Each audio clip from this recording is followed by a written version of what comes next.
করব হচ্ছে starting coil কোনটা, রানিং কয়েল কোনটা। আমরা জানি স্টার্টিং কয়েলের রেজিস্ট্যান্স বেশি, রানিং কয়েলের রেজিস্ট্যান্স কম, এবং ক্যাপাসিটর স্টার্টিং কয়েলের সাথে সংযুক্ত হয়। তাহলে আমাদের ভিতর থেকে 4টা টার্মিনাল বের করে দেওয়া হয়েছে, 4টা একই টার্মিনাল দেখা যাচ্ছে। তাহলে আমরা কিভাবে শনাক্ত করব?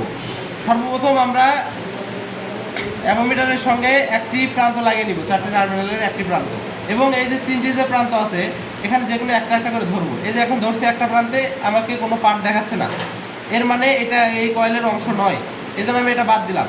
দেওয়ার পরে আমার বাকি যে আরও দুইটা, আমি দুইটার একটা ধরছি। ধরার পরে দেখা যাচ্ছে এই যে পার্ট দেখাচ্ছে যে 20-এর একটু নিচে আছে, মানে 17 বা হচ্ছে 18 সামথিং কিছু দেখাচ্ছে। তাহলে এই দুইটা হচ্ছে যে কোনো একটা কয়েল, এই দুইটা হচ্ছে যে কোনো একটা কয়েল, কিন্তু আমি শনাক্ত করতে পারবো না এখনও, কারণ হচ্ছে দুইটা আমি দেখিই নাই। দুইটা যদি আমি একসাথে দেখি তাহলে বুঝতে পারবো যে যেটা রেজিস্ট্যান্স বেশি সেটা স্টার্টিং, যেটা রেজিস্ট্যান্স কম সেটা রানিং। এখন আমি ওইটার রেজিস্ট্যান্সটা দেখে নিব, দেখি এটার রেজিস্ট্যান্সটা কীরকম আছে।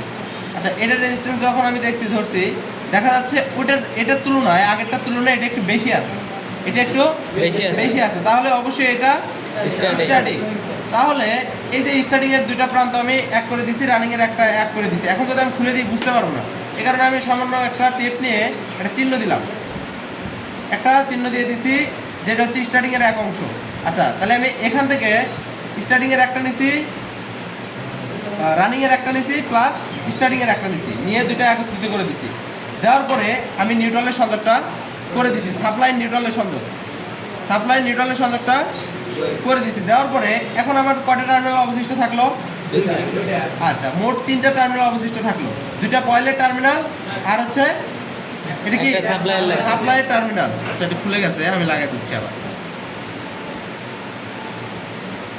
আচ্ছা, তাহলে মোট 3টা টার্মিনাল থাকলো। এখানে আমি কিন্তু চিহ্ন দিয়ে নিছি। আচ্ছা, এখানে আমি চিহ্ন দিয়ে নিছি, টেপ মেরে চিহ্ন দিয়ে নিছি, এটা স্টার্টিং কয়েল।